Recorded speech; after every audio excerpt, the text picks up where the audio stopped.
Welcome to Channel Canada's Indigenous communities are pushing back hard against what they see as a resource grab dressed up as economic necessity. And thanks to the latest trade tensions, that resistance may have just found new momentum. While politicians in Ottawa and Washington frame the debate around critical minerals and economic sovereignty, the people who actually live on these lands are saying, not so fast. At the center of this fight is the Ring of Fire, a crescent-shaped stretch of northern Ontario thought to contain billions of dollars worth of minerals essential for America's tech and clean energy industries. Chromite, nickel, copper, and platinum group metals. Exactly what's needed for electric vehicles, smartphones, and computers lie beneath the James Bay lowlands, about 1,000 kilometers north of Toronto. Mining companies have had their eyes on this treasure trove for years. But large-scale development has stalled, mainly because of the staggering infrastructure costs. Building new roads, logistics hubs, and supply chains through such a remote and environmentally fragile region is no small feat. That calculation changed the moment Washington escalated its trade fight by slapping 25% tariffs on most Canadian goods, but keeping energy materials, including critical minerals, at just 10%. The U.S. sent a not-so-subtle signal about what it really wants from its northern neighbor. For Indigenous leaders like Sol Mamakwa, that looks less like opportunity and more like a direct threat. Governments using trade pressures as cover to sidestep Indigenous rights, as one analyst put it. If these minerals weren't considered absolutely essential, they would have faced the full 25% tariff as well.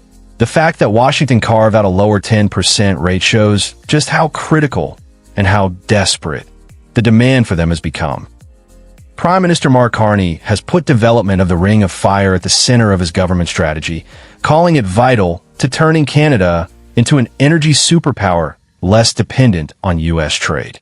Ontario Premier Doug Ford has gone even further, vowing he'd jump on a bulldozer himself if that's what it takes to get roads built.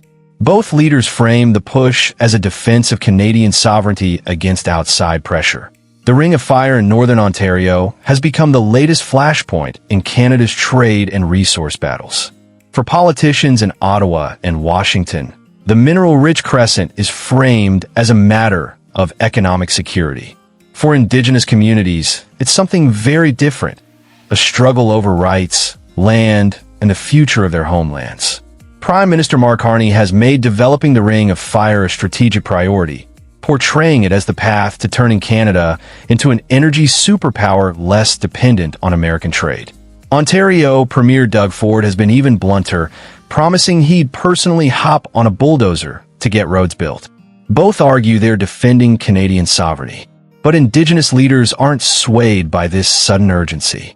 Sol Mamakwa, who represents the region in Ontario's legislature, says he's long heard warnings from elders that governments would one day come for the minerals under their land. His constituency, an area about the size of Italy, covers both the Ring of Fire and the First Nations who live around it. He argues trade tensions are being used as a convenient excuse to fast-track development without proper consultation. As he told reporters, "You cannot use a tariff war to override the rights of First Nations people who live on these lands." This conflict runs far deeper than mining permits or environmental assessments. Many communities fear that development will move forward without their free, prior, and informed consent, a right recognized under Canadian law and enshrined in the United Nations Declaration on the Rights of Indigenous Peoples, UNDRIP. Scholars at Western University warn that underestimating Indigenous opposition is a major mistake. What's at stake isn't bureaucracy. It's land rights, treaty obligations, and decision-making authority over traditional territories. Complicating matters further, much of the Ring of Fire lies in areas where Indigenous communities never ceded their rights through treaties. That makes the government's sudden push, after decades of stalled progress, feel particularly suspicious. To leaders like Mamakwa, the province is repeating a familiar playbook, trying to divide First Nations by pressuring some assign on while sidelining others. His message is blunt. Our lands are not for sale. The legal landscape is also shifting. Recent court rulings have strengthened consultation requirements under UNDRIP, creating significant risks for developers who attempt to bypass Indigenous consent. One precedent-setting case could alter the entire regulatory framework, potentially halting projects that lack meaningful engagement with affected communities. This leaves Canada caught in a dilemma.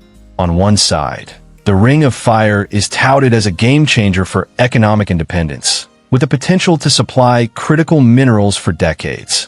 On the other, any rush to exploit it could spark years of lawsuits, protests, and political backlash. Some analysts even suggest the tariff war is designed to push Canada toward a reciprocal mineral deal that benefits U.S. industry, since Washington is keenly aware of the Ring of Fire's strategic importance. The irony is that Canada already holds what the U.S. desperately needs. The country is home to 40% of the world's listed mining companies and ranks in the global top 5 for 10 critical minerals. Yet trade tensions have led to Canada being treated less like a partner and more like a rival. For Indigenous communities, this story is all too familiar. They've seen waves of resource rushes before. Lands disrupted, communities divided, benefits flowing elsewhere. The difference today is that Indigenous rights are more firmly established in law, communities are politically stronger, and the environmental stakes are higher. The Ring of Fire sits atop one of the world's largest peatland ecosystems, a vital carbon sink. Large-scale mining could damage not just local landscapes, but global climate regulation. What frustrates Indigenous leaders most is the narrative that they are blocking progress. As they point out, they are not opposed to development itself. They are opposed to development that ignores their rights, excludes them from decision-making, and treats their lands as commodities instead of homelands that a path forward does exist. One rooted in genuine partnership, benefit sharing, Indigenous ownership, and strict environmental protections. But that requires patience, transparency, and political will, commodities in short supply when trade wars are raging. Some Indigenous leaders see opportunity in the crisis. Instead of using external pressure to erode rights, Canada could use this moment to show the world how resource development can be done differently, through true partnership with First Nations. The stakes could not be higher. The Ring of Fire may determine not just Canada's role in the global mineral economy, but also whether the country keeps its commitments to Indigenous rights and environmental stewardship. As the situation unfolds, one fact